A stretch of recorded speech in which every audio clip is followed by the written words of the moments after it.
बाबा, कितना मजा आया था ना वंदे भारत की ट्रेन जर्नी पे। क्या मजा आया था। एक जगह बैठे, 2 जगह रुकी और तीसरी जगह उतर गए। इसमें भी कोई मजे की बात है? तो आपके हिसाब से मजेदार ट्रेन जर्नी क्या है? है एक मेरे दिमाग में, सुनना चाहेगी? हाँ हाँ, बताओ। तो सुन।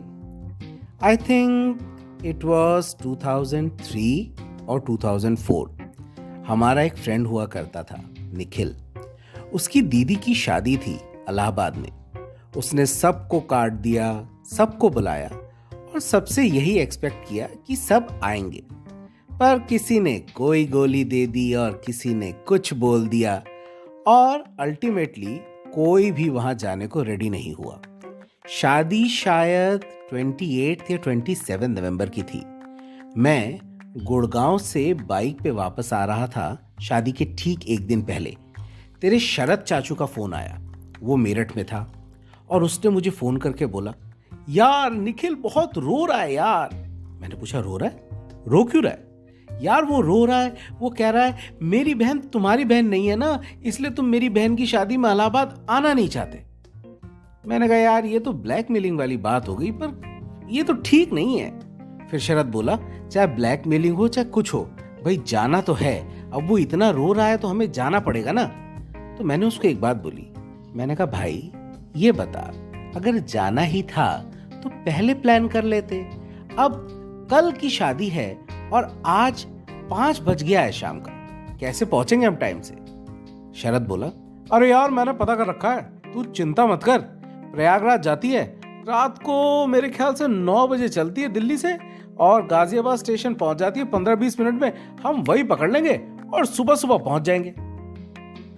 मैंने उससे पूछा, भाई एक बात बता, तेरे पास उसके घर का एड्रेस भी है? वो बोला, हाँ हाँ यार मैं फोन कर दूंगा उसे। इलाहाबाद में कहीं लक्कड़ मार्केट के आसपास रहता है, कार्ड में सारी डिटेल्स है, तू बस आ जा सारा सामान पैक करके।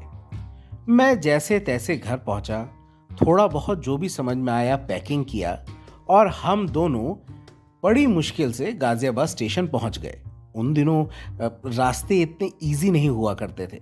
खैर स्टेशन पहुंचे तब करीब 9:05 या 9:10 हो रहा होगा। हमने रिजर्वेशन काउंटर पे पूछा, भैया ये प्रयागराज एक्सप्रेस कितने बजे आती है? आ जाती है, आ जाएगी आधे घंटे में, और नहीं तो 35 मिनट में आ जाएगी। हमने कहा, चलो जब तक ये आती है हम कुछ खा ही लेते हैं। हम खाने के लिए बाहर निकले ही थे कि देखा अनाउंसमेंट हुई, प्रयागराज एक्सप्रेस, प्रयागराज एक्सप्रेस दिल्ली से चलकर कानपुर के रास्ते इलाहाबाद जाने वाली प्लेटफॉर्म नंबर 1 पे आ रही है। मैंने कहा, ले ये तो अभी कह रहा था 30-35 मिनट लगेंगे। हमने जैसे तैसे टिकट कटाई और फटाफट उस ट्रेन पे चढ़ने के लिए पहुंच गए। अब रिजर्वेशन तो था नहीं, तो हमको जो टिकट मिली हमने वही कटवा ली। फिर वहां जाकर जब मैंने जनरल डिब्बे का हाल देखा, मेरी तो उसके अंदर चढ़ने की हिम्मत नहीं हुई। आदमी पे आदमी, लोग पे लोग, वॉशरूम तक टकाटक लोगों से भरा हुआ।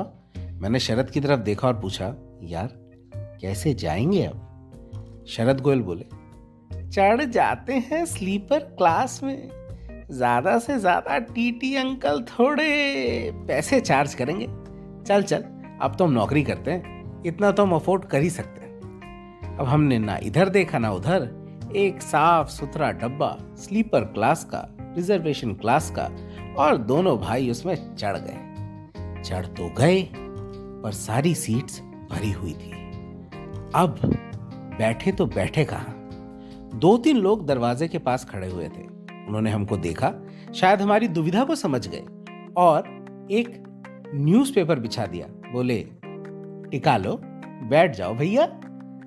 ओ हो, टॉयलेट के ठीक पास, दरवाजे के ठीक सामने जो हम बैठे, वो 27 या 28 नवंबर की रात, और ट्रेन की खिड़की और दरवाजे जो हल्के हल्के खुले हुए थे, उसमें से जो ठंडी हवा आ रही थी, आत्मा तक जाम हो गई भैया, आत्मा तक जाम हो गई। ठंड में ठिठुरने लगे और अपनी इस डिसीजन को बार बार कोसने लगे, मैंने शरद को देख के कहा, तेरी वजह से जा रहे हैं, तेरी वजह से जा रहे हैं। कितनी बार उसको जब मना कर दिया था तो जाने की जरूरत नहीं थी। शरद चुपचाप बैठा हुआ ठंड में ठिठुरता रहा और मेरी तरफ देखता रहा। अब टीटी साहब का इंतजार कर रहे थे कि टीटी साहब आएंगे और फिर हम उनको कुछ पैसे देंगे और फिर वो हमें कोई सीट दे देंगे। ट्रेन की सबसे खूबसूरत बात यह होती है कि लोग खुलकर बातें करते हैं। हमारे साथ और कई लोग ट्रैवल कर रहे थे जिनके पास कंफर्म टिकट नहीं था। जिन लोगों ने हमें न्यूज़पेपर दिया जिस पर हम बैठकर ऑलमोस्ट ठंड में ठिठुरते हुए प्रयागराज की तरफ जा रहे थे, जो कि अब प्रयागराज हो गया है, उस टाइम इलाहाबाद कहलाया जाता था। उस आदमी ने पूछा, हाँ भैया कहाँ जा रहे हो? हमने कहा, भैया इलाहाबाद जाएंगे। वहाँ के हो क्या, वहीं रहते हो? हमने कहा, नहीं भैया, हमारे मित्र की बहन की शादी है, आखिरी समय पे डिसीजन हुआ है, बस अब तो पहुंचना ही है। तो टिकट विकेट कंफर्म नहीं करवा पाए होगे आप लोग? हमने कहा, नहीं, टिकट तो कंफर्म नहीं करवाया। फिर उसने पूछा, तो कैसे करोगे? मैंने कहा, कैसे क्या करोगे? अरे मतलब टीटी आएगा तो कैसे करोगे? हमने कहा, कैसे क्या करेंगे? टीटी आएगा, अंकल जी को बोलेंगे, अंकल जी जो भी चार्ज लगेगा आप लगा दीजिए, पैसे काट लीजिए और हमें एक सीट दे दीजिए। अब बहुत पैसे वाले हो यार तुम तो। ये बात मुझे कुछ समझ में नहीं आई। मैंने कहा, जी मैं आपका मतलब नहीं समझा। अरे उम्र क्या है तुम्हारी? मैं शायद उस टाइम 21-22 साल का रहा हूँगा और शरद भी इसी एज का होगा। तो उसने बोला, अरे भाई जब टीटी आए तो एक काम करना, उसको बोलना अंकल जी स्टूडेंट है। क्या बोलोगे? मैंने कहा, स्टूडेंट है? अरे हाँ हाँ, लगते तो तुम स्टूडेंट ही हो। बोलना, अंकल जी स्टूडेंट है, घर में माँ की तबीयत जरा अचानक खराब हो गई इसलिए जल्दबाजी में जा रहे हैं। मैंने सोचा ये क्या बोल रहा है? अरे भैया चिंता मत करो, पुराना तरीका है, 20 बार अपनाया हुआ है, कोई दिक्कत नहीं होगी, कोई गड़बड़ नहीं होगी। मैंने कहा, कर लें। शरद की तरफ देखा, शरद भी बोला, कर ले यार, ज्यादा से ज्यादा होगा तो पैसे दे देंगे अंकल को। फिर उस आदमी ने मुझसे पूछा, तुमने पैसे कहाँ रखे हैं? मैंने जैकेट की ऊपरी लेफ्ट जेब में सारे पैसे रखे हुए थे। तो वो आदमी बड़े स्मार्टली बोला, ना ना ना ना, ऐसे नहीं भैया, इस वाली जेब में रखो मुश्किल से 200-300 रुपए, और जो ज्यादा पैसा है वो अपनी जीन पैंट की पॉकेट में डाल लो या दूसरी जेब में डाल लो। मेरी कुछ समझ में नहीं आया। उसने कहा, जैसा कह रहे हैं वैसा करो। मैंने वैसा कर लिया। अब उसने बोला, जब टीटी आए तो तुम ये जो थोड़े बहुत पैसे हैं ये निकाल कर अपनी कहानी सुना देना। मैंने कहा, चलो करके देख लेते हैं। थोड़ी देर बाद टीटी साहब आए। कुछ टीटी बोलते हैं, कुछ टीसी बोलते हैं, मुझे आज भी क्लियर नहीं है भाई क्या है, पर खैर बड़े रौबीले से थे।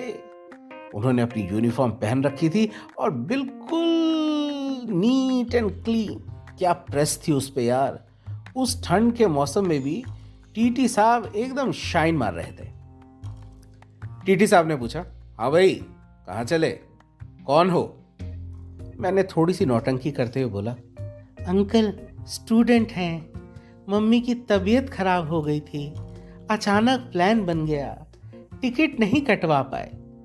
टीटी साहब ने हमें ऊपर से नीचे तक देखा और पूछा, अच्छा इलाहाबाद के हो, कहाँ के? अब ये तो टीटी साहब ने हमें पकड़ लिया, पर खैर शरद गोयल का दिमाग चला और उन्होंने एक ही एड्रेस जो उन्हें पता था, यानी निखिल के घर का एड्रेस अपने मुंह से उलट दिया। अंकल अंकल, हम लक्कड़ बाजार से हैं, हमारे पिताजी की दुकान है, वहाँ सोफा वोफा बनाते हैं। तुम्हारी मम्मी की भी तबीयत खराब है? टीटी ने पूछा। अरे नहीं अंकल, हम तो मित्र हैं और मित्र मित्र का साथ ना दे तो कैसे बात बनेगी। बहुत अच्छे मित्र लगते हो। खैर तो ऐसे ही चढ़ गए ट्रेन में। मैंने कहा, अंकल अब कुछ कर नहीं सकते थे, बताइए क्या किया जाए। अब क्या करोगे तुम, कुछ पैसे वैसे लेके चले हो?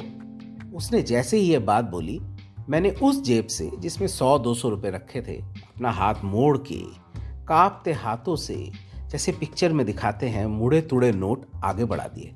अंकल यही कुछ पैसे हैं। अंकल ने हमें घूरा, देखा, अरे लुक्खो, एक तो स्लीपर क्लास में बिना टिकट के ट्रैवल कर रहे हो, ऊपर से मुश्किल से 100-200 रुपये साथ में लेके चल रहे हो। खैर, उन्होंने एक लंबी सी सांस भरी, फिर हमें ऊपर से नीचे तक घूरा और वो नोट ले लिए। मुझे लगा अब ये चले जाएंगे, पर उस वक्त मुझे रियलाइज हुआ कि मानवता किसे कहते हैं। जी हाँ, मानवता।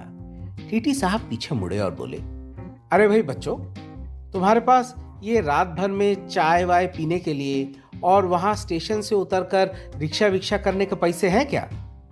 मैंने कहा, नहीं अंकल, आपने जो कहा था वो सारे पैसे तो दे दिए अंकल आपको। ओहो हो, ये तो गलत हो जाएगा।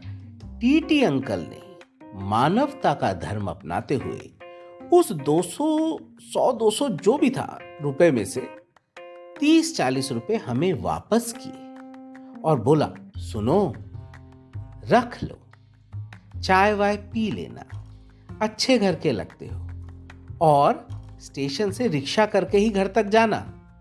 और हाँ, ये कानपुर पे ट्रेन खाली हो जाती है काफी, मैं तुम्हें सीट भी बता दूंगा और तुम वहां पर चुपचाप जाकर सो जाना। भाई वाह, हमारे साथी यात्री का नुस्खा काम कर गया।